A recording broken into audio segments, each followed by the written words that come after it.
So I'm chaperoning a high school mission trip in Jamaica this week. Interestingly enough, it's a country that received more than $50 million of US federal aid in 2023. That's $50 million paid by the American taxpayer that is not going to American roads, American schools, American workers, not to Americans at all.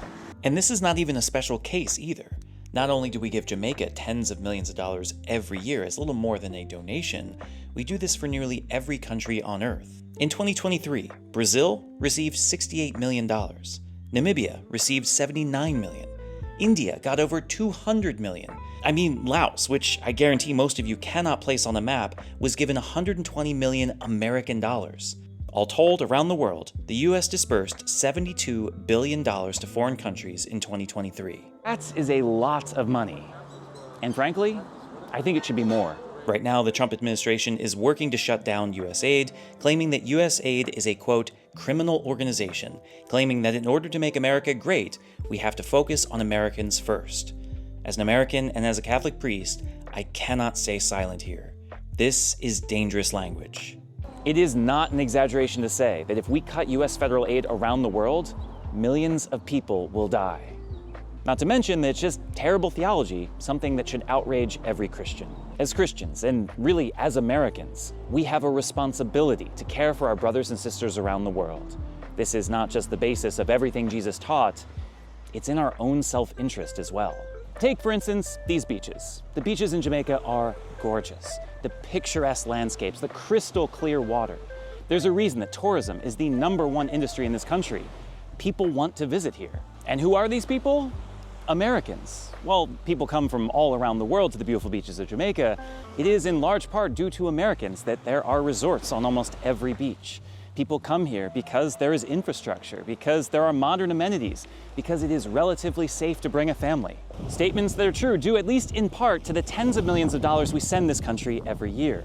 Millions of dollars that go towards economic development, infrastructure, violence prevention, youth development, health, and education.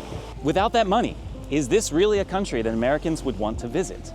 Is it a place that we would feel safe and comfortable in? My guess is probably not. And if you think about it, isn't that the case for just about every country in the world? It's charity, yeah, it's from our own goodwill, but it's really an investment for Americans to be able to travel. Of course, Americans can benefit from Jamaicans without ever coming to Jamaica. In 2023, as a global trade partner, Jamaicans consume more than $3 billion worth of American goods and services. That's fuel and cereals and foodstuffs and plastics, machinery. So much, and over the last 30 years, this number has doubled. It may sound like a joke, but KFC and Burger King are extremely popular here in Jamaica. They love it. They drink Coca-Cola. They consume American music. They watch American movies. They wear American clothes. Not to mention the fact that they produce some pretty good Jamaican rums, if I do say so myself, things that we cannot produce in our country. What happens to the jobs and people's work if the infrastructure collapses? What happens if they're so focused on not starving that they can't buy American goods? There goes $3 billion that could have been ours down the drain. This is the case in Jamaica, but it's the case in every country of the world, and even parts of the United States.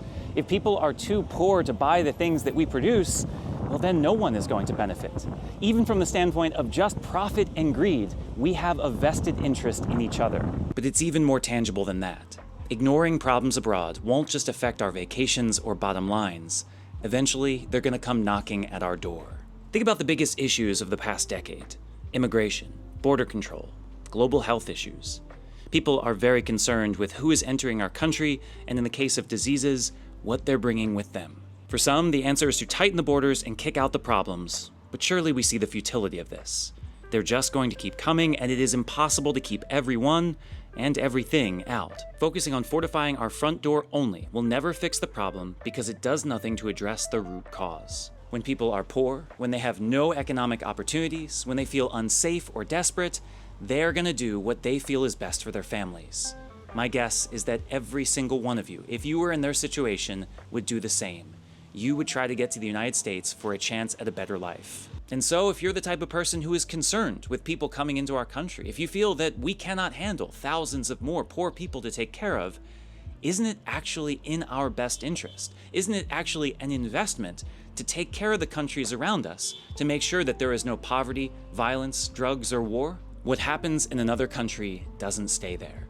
Whether it's violence or poverty on one hand, or infectious diseases on the other, it will eventually find its way to our country. And so rather than seeing it as someone else's problem, what if we saw it as our future problem that we want to avoid? Cutting aid to healthcare, violence prevention, food distribution, education, and economic development may save us $1 today, but it is only going to cause us many more problems tomorrow. But what are we really talking about here when it comes to money? Sure, millions of dollars being sent every which way, $70 billion all around the world when it could be helping our people sounds like a lot.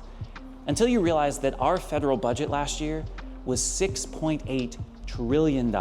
The amount of money that we send as a government around the world who save millions of people comes down to about 1% of our budget. That's right, just 1%. $1.4 trillion goes to Social Security, $874 billion to the military. We spent $912 billion on healthcare, and it's really, really bad. $70 billion to the rest of the world, 1% of our budget, so that millions of people can have food, basic healthcare, safety, and education. Not to mention the fact that we benefit from all of that for the reasons I said before. At some point, we've got to look at ourselves. We've got to look people right in the eye who say they want to cut federal aid to save a few dollars and ask them, what would Jesus think of that? What does Jesus think of the inordinate amount of wealth we have in this country, the richest country that has ever existed, and yet we're unwilling to share with those who have dirt floors in their houses? What does he think of politicians who want to take money away from people, even though we know it will result in the deaths of millions of others? For them, it's just a line item. For them, it's a way to save a little money. For Jesus, it's a direct attack. For what does Jesus say in Matthew's gospel? In telling the disciples how he will choose who goes to heaven and who goes to hell, he says of the condemned, "I was hungry and you gave me no food. I was thirsty and you gave me no drink. A stranger and you gave me no welcome. Naked and you gave me no clothing. Ill and in prison and you did not care for me. What you did not do for one of these least ones, you did not do for me." And so if you decide that you want to cut money to this nation, you decide that we shouldn't be saving money all around the world that is literally keeping people alive, just do me one thing. Find a crucifix. Look it in the eyes and tell Jesus yourself. Because if we cut the billions of dollars we send around the world that is literally keeping people alive, then it will not be only millions of people suffering and dying.